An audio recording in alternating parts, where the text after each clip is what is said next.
कुणबी समाजावर ओबीसी समाजावर आक्रमक होत आहे काही राजनेता, याच्यावर तुमचं काय मत आहे?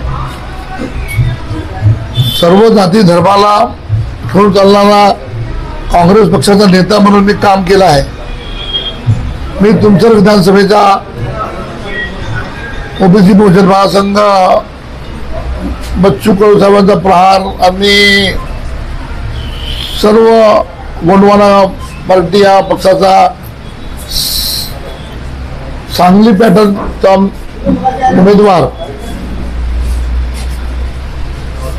ज्याप्रमाणे सांगलीमध्ये सर्व पक्षाच्या लोकांनी विशाल पाटलाला मदत केली आणि त्यांना लोक चाहत होते, परंतु काँग्रेसने तिकीट दिली नाही, तेव्हा ते सांगली पॅटर्नमध्ये निवडलं. त्याप्रमाणे या तुमसर मोहालीमध्ये काँग्रेसला सीट मागितली होती.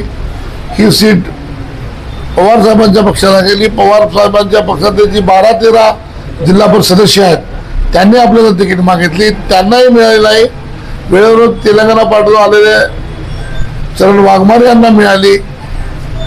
त्यामुळे सांगली पॅटर्न ह्या तुमसर मोहालीमध्ये आम्ही केलेला आहे आणि त्याच्यामध्ये सर्व काँग्रेस, बीजेपी, राष्ट्रवादी गट, नाराज गट, बीजेपी, तुमचं सर्व अजित पवार नाराज गट, सगळ्या रिपब्लिकन, गोंडवाना सगळ्या मिळून हा एक मी प्रहार जनशक्ती पार्टी गोंडवाना समर्थक उमेदवार म्हणून मी इथं आहे.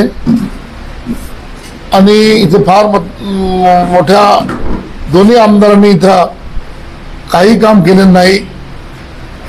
दोन्ही आमदाराचा अनुभव आहे. हे एसडीओ कार्यालय मोहाडी, 2 तालुक्यामध्ये एसडीओ बनतो. मोहाडीला फक्त तहसीलचं ऑफिस आहे. तर मी माझ्या प्रयत्नाने लाखणीला तहसील निर्माण केली. लाखणीला असं गाव होतं, तहसील झाली. शिवरा इकडे मोठं गाव आहे, ते तहसील लेवलचं त्याला तहसील करण्याचा प्रयत्न करू. मोहाडीला SDM कार्यालय जेणेकरून मोहाडीच्या माणसाला तुमच्याकडे पुन्हा यावं लागणार नाही आणि सामोरं जाता येईल. भंडारा लाखणी नक्षलग्रस्त साकोळी लाखणी आहे, त्यामुळे एक स्टेप प्रमोशन मिळतो. प्रत्येकाला पगाराला, प्रत्येक महिन्याला टीचर्स, पोलीसला, सर्व लोकांना एक 2000-4000चा नक्षल भत्ता मिळतो. 24 तास शेतीच्या पंपाला वीज मिळतो, घरगुती वीज मिळतो. त्या GRचा फायदा हा डोंगराळ भाग पासूनचा असल्यामुळे शिवरा पपेरा या भागामुळे मोहाडी आणि तुमसरला तो मी जो प्रमाणे लाखणीला लागू केला, साकोली लागू केला, तो प्रमाणे लागू करण्याचा मी प्रयत्न करेन. आणि जातीवादीचं जे बावनकुळे बोलले, बावनकुळे कसे का बोलले, फेक न्यूज आहे की काय मला माहीत नाही. इथे आमच्या इथे एका मुंदेला FIR झाला. तुमसर मोहाडीमध्ये सुद्धा आता FIR कुणबी समाजाच्या लोकांनी केली नाही असं कळलं. पण हे न्यूज ओरिजिनल आहे, कारण बावनकुळेची पत्नी कुणबी समाजाची आहे, मी त्यांना ओळखतो. त्यामुळे असं कोणी समाजावर बावनकुळे बोलले की नाही याचा परत तपासून शोध घ्यावा लागेल. कारण खुदावर वैयक्तिक आरोप करत असताना पण बावनकुळे जे तसे बोलले असतील मग त्याला माज आला आहे. तो मग मार एखादा कुणब्याला 500 रुपयाचे विकत घेतो, तो याच्यावर करतो. कुणबी समाजात डाटा आहे आणि कुणबी समाजात सगळ्याला घेऊन चालतो. टीव्हीवर गोवारी सगळ्या असं सण तेव्हार सगळ्या बोलावून करतो.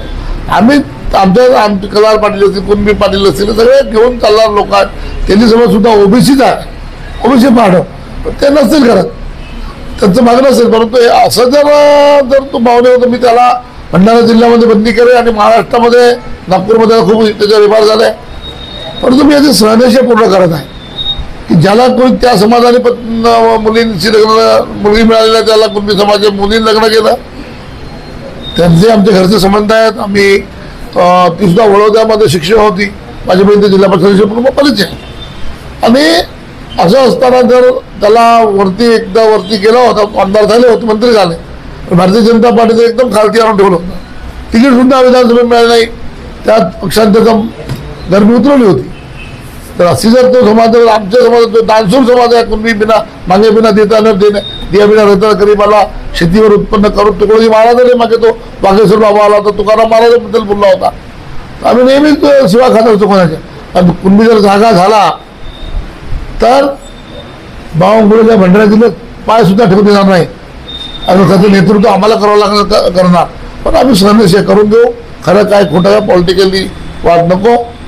त्यामुळे आता भंडारा जिल्ह्यामध्ये 1 लाख मतदान हा कुणबी समाजाचा, पावणे कुणबी विशेषतः त्यांचा आहे. 2 तेली समाजाचे असताना कुणबी समाजाने नेहमी तेली समाजाला निवडून दिला आहे. कुणबी समाजाचा आमदार सुद्धा 15 वर्ष या ठिकाणी होता. आमच्या जातीमध्ये असं राजकारण नाही आहे.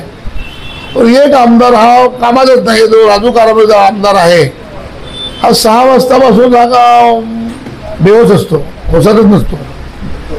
पुढे जनतेला माहीत आहे. तो काय फक्त धान खरेदी आणि आपला हे करते, त्यासाठी आमदार कलेक्टरचा पैसे घ्या आणि मग काम करा. जर आमदारच पैसे देऊन काम करत धानाचे होते घेण्याकरता तर मग जनतेने काय करावं. कलेक्टर आमदारच्या पुढल्यावर उठून राहायला पाहिजे, काम केलं पाहिजे. त्याच्याकरता आमदार लागतो. दुसरे आमदार आहेत त्यांना काम करण्याची सवय आहे, पण प्रत्येकावर FIR करणं, कोणाचे खुटाखुट असणं त्याच्यामुळे ते काम त्याला कळतं काही. पण तो प्रत्येक माणसावरती FIR जरी केलं, याच आमदाराच्या पुऱ्या कुटुंबाला हात केलं. माझं दूध पिणाऱ्या पोरीला सुद्धा या राजू कारभारीला मिस्टर चरण वाघोळे याची आपसात भांडणार, याच्यामुळे त्यातच नाही, दोघंही नको आहेत. म्हणून तिसरा पर्याय म्हणून आमचा शोध त्यांनी घेतलेला आहे. तरी आपण विचार करा की यावेळेला समाज सुद्धा जागृत झाली आहे. OBC समाज त्यांना कुणबी समाज मेजर पार्ट आहे. शेड्यूल कास्ट खेरलांची प्रकरण तयार झालं, त्याच्यात मी मदत केली ते आहे. केली कम्युनिटीचे सुद्धा काही लोक खूप नाराज आहेत. यांच्या झगड्यामध्ये त्रस्त आहे मोहाळीचं जनता. आणि या वेळेला तिसरा पर्याय म्हणून सेवक भाऊ वाघाची बॅट या चिन्हाला, आणि ती सीट काँग्रेसची पंजा होती, पंजाचा आहे हा, काँग्रेसचा पंजा म्हणून मी लढत आहे.